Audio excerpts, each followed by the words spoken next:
Hi everybody. You can probably tell I'm a little bit nervous. I'm really high up here in Vancouver and I'm a little afraid of heights. I've got my back to the railing. I hope it doesn't break and fall off. My body is doing weird things, which is fitting because I'm here to talk about our amygdala this week. Last week I talked about the prefrontal cortex. This week I want to talk about our amygdala. The amygdala is super important, just like the prefrontal cortex is, because they're the two parts of the brain that help child development the most. And the polyvagal nerve, but that's a whole different episode. So what we need to do is we need to develop the prefrontal cortex, but we can't avoid the amygdala. Our amygdala is what controls our fight, flight, and freeze response. And I'm in it right now. I'm feeling a little frozen because I'm feeling some stress being up so high here. And the point I'm trying to make is that that is important because it's telling me to hold this railing tight and to be safe. So that's important.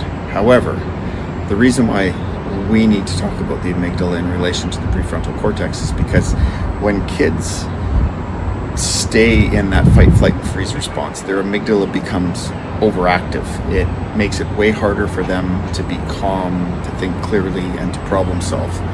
And that becomes an issue because it doesn't engage the prefrontal cortex. And then what happens is you have kids that can't handle the stress. They can't function properly at home, in school. You see temper tantrums. They get sad easier. They get depressed easier. It just makes life harder. And so what we want to do is we want to help them build that resilience by allowing them to experience stress in smaller doses, but in safe environments. And of course, in environments like this where I know it's safe, but I'm a little freaked out here, we want to be able to help them manage that stress in small, manageable doses. Because when we do that, it helps build resistance and tolerance. It's like when you're working out, right? When you first start working out, you lift lighter weights, and eventually you get stronger and stronger. You can lift heavier weights, and it's the same thing with our mental game.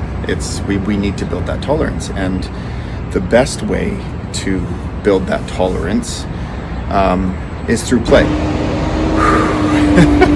I'm taking deep breaths, and we're going to talk about that. I need to soothe my amygdala and get back to my prefrontal cortex. Same thing, when it comes to that free play piece, they're not running into difficult tasks.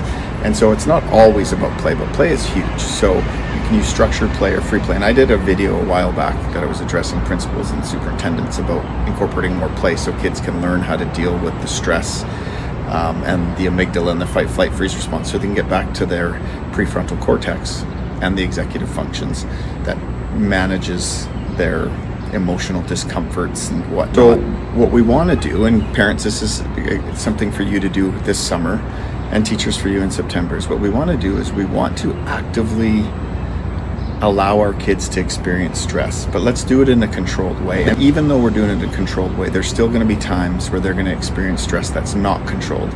And our job is to make sure that we're not jumping in when they're in that discomfort. So if it's in an uncontrolled way, you need to observe and watch and let them work through that. And at that point, that's where you can jump in. And, I just put my hand on my heart here and I did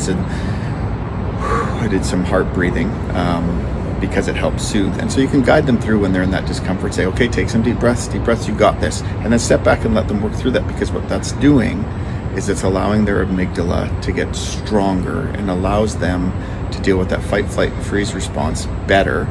And so they're handling that stress, which then allows it to switch back to their prefrontal cortex, right? That's the thinking part of the brain, the reasoning part of the brain.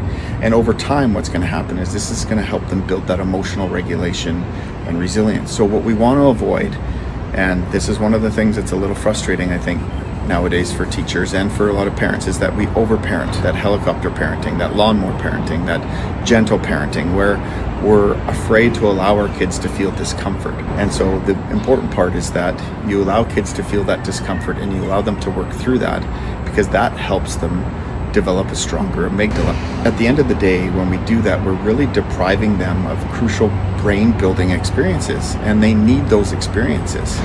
Because if we step in too early, if we overparent, if we helicopter parent, you know, our amygdala won't learn to regulate.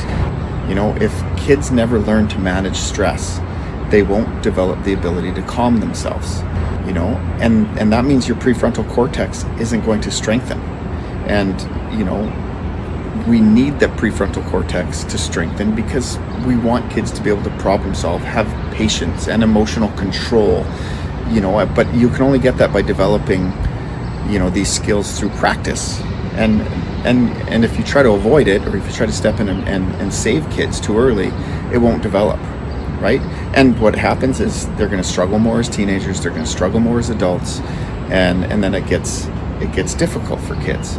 I'm not saying that, you know, by doing this your kids won't ever struggle, because they do, and we still struggle as adults, but it makes it easier. It makes it easier to handle stress. It makes it easier to handle that fight, flight, and freeze response, because when you can soothe your amygdala, get back to that place where you're stronger mentally, and that's super important.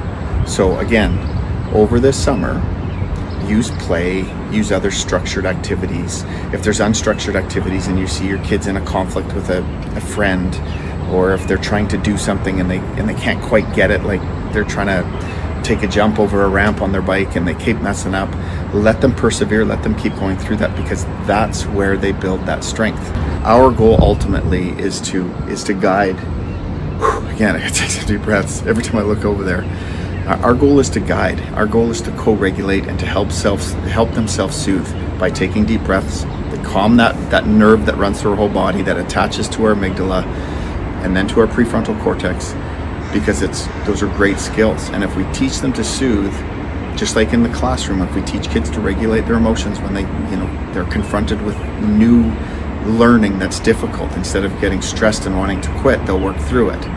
You know, and that's super important in this day and age, especially when kids are playing a lot of video games and whatnot, and they're being rewarded constantly, and they have no, you know, struggles like you would when you're having to do a math problem, or if you're having to rewrite a sentence because you didn't capitalize it, or you didn't put the right punctuation in.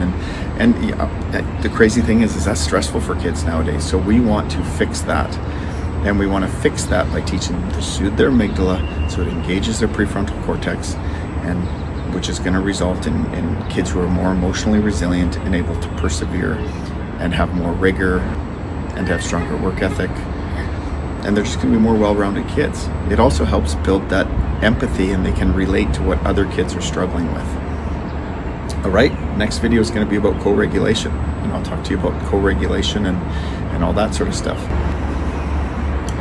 Okay, I've taken enough deep breaths. I need to get the heck off of this balcony.